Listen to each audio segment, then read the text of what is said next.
তোমাদের একটা জিনিস বলে রাখি, মানে দেখাই, তোমরা হয়তো অনেকে জানো, অনেকে আবার জানো না, যারা বাইক লাইনে আছে তারা জানো। এটা হচ্ছে বাইকের, এটাকে কি নাট বলে গো? ড্রেন বোল্ট বলে।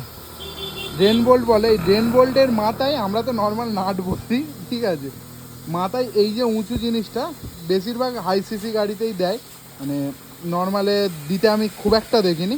এইটা কিন্তু ম্যাগনেট। এটা কেন থাকে জানো? এটা এইভাবে ফিটিংস হয়, আর যখন ইঞ্জিন আমাদের চলে, ইঞ্জিনের যে মানে যে স্পার্কগুলো বেরোয়, যে ছোট ছোট লোহার যে গুঁড়োগুলো চলছে, মানে তো ক্ষয় হচ্ছে, সেই গুঁড়োগুলো যাতে এখানে টেনে নেয়, ওর জন্যই এই জিনিসটা দেওয়া। এটার কাজ এটাই, মানে এখানে সব সেই গুঁড়োগুলো, স্পার্কগুলো এখানে ম্যাগনেটের সাহায্যে টেনে নেয়।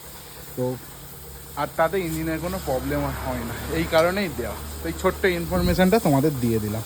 এটা আমাকে সঞ্জুদাই বলেছে, আমি জানতাম না, সঞ্জুদা আমাকে বলে দিল।